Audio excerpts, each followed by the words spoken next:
The most important relationship you will ever have is the one nobody sees. I want to ask you a question. If you spoke to your best friend the way you speak to yourself, would they still be your friend? It's a difficult question because most of us don't even notice the conversation constantly happening inside our heads.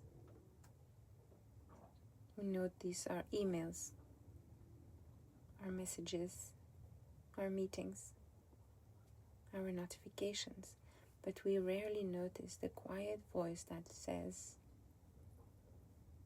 "You should be further along. You always mess things up. You're too emotional. You're behind. You'll never figure it out." And after hearing those thoughts thousands of times, we start believing they are true. The longest relationship of your life. You'll have many jobs, different homes, different friendships, different lovers, different countries, different version of yourself. But there is one relationship that begins the day you were born until the day you die. That's the relationship with yourself. And yet it's often the one we invest in the least. We spend money learning new skills, improving our bodies, growing our businesses, finding the perfect partner. But when was the last time you intentionally became kinder to yourself?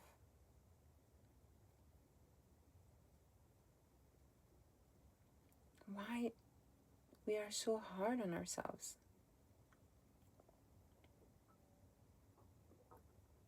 I think many of us believe criticism creates growth.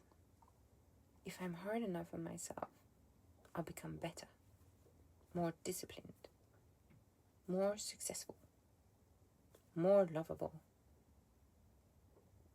But I've never met someone who hated themselves into peace. I've never met someone who bullied themselves into confidence. Fear can create movement, but love creates sustainability. The people I admire most aren't driven by shame. They are driven by curiosity. The myth of productivity. We are living in a culture that measures worth through output. What did you achieve today? How much did you earn? How many followers? How many steps? How many hours? How many wins? And somewhere in that race, we stopped asking a much simpler question. Did I actually enjoy being alive today? Did I notice the sky? Did I laugh? Did I cook something slowly? Did I call someone I love? Did I sit quietly for 5 minutes without reaching for my phone?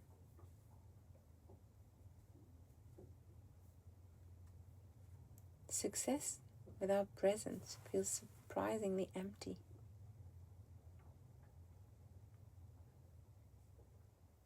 Travel taught me this. Some of the happiest people I've ever met didn't own much. A fisherman in Indonesia, an elderly woman tending her garden in Japan, a cafe owner in Portugal who closes every afternoon just to have lunch with his family. They were not rushing towards some future version of happiness. They were participating in today's. And I realized I've spent so much of my life waiting until I finish this project, waiting until I fall in love, waiting until I lose weight, waiting until I earn enough, waiting until I heal, waiting until I become someone else. But life keeps happening while we are waiting. Self-trust.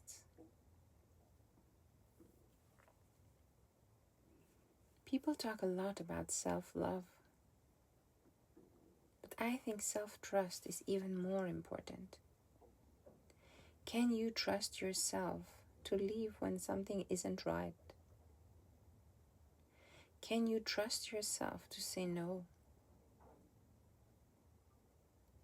Can you trust yourself to survive disappointment? Can you trust yourself to rest without guilt? Can you trust yourself to make mistakes and still be worthy? Because when you trust yourself, you stop desperately needing everyone else to validate you. Loneliness.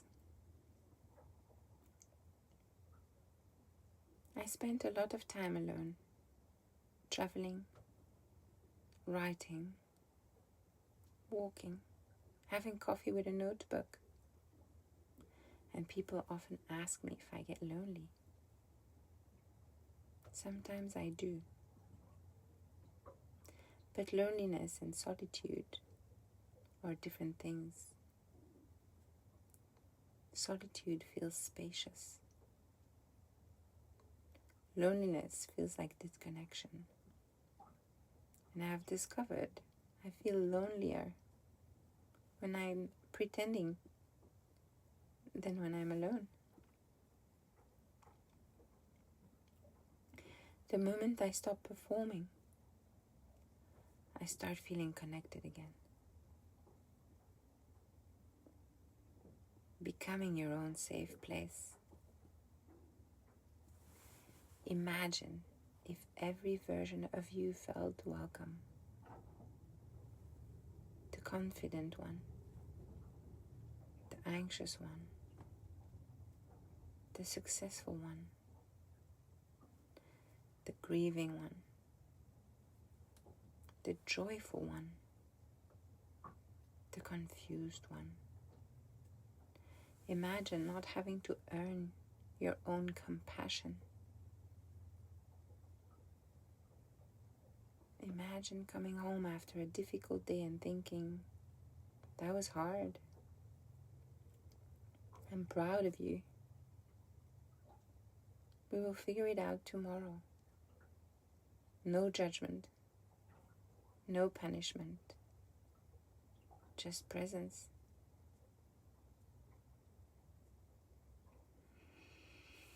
What I'm learning at 40, I'm learning that peace is more valuable than being right. That slow mornings are productive. That deep conversations matter more than networking. That one real friend is better than 100 acquaintances. That my body is wiser than my overthinking mind. That saying no creates space for better yeses. That love isn't something to chase, it's something to recognize. And maybe most importantly, I'm learning that my life doesn't need to look impressive to feel meaningful. Maybe the goal isn't becoming the best version of yourself. Maybe it's becoming the most honest version. The one who laughs loudly, cries openly, changes their mind, rests without apology, leaves what no longer fits, stays curious, and treats themselves with the same tenderness they so freely give everyone else. Because at the end of the day, the voice you hear most often is your own. Make it a place you want to come home to.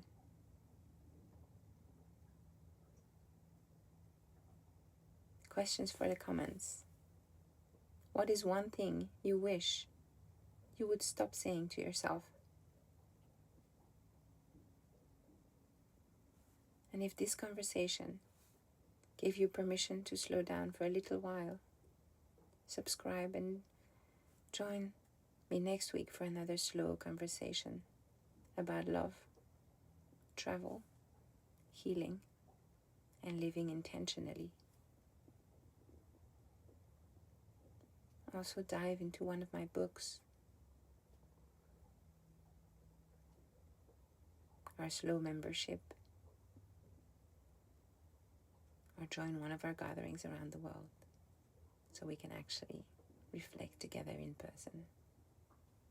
I wish you a beautiful day. Much love from Fiji.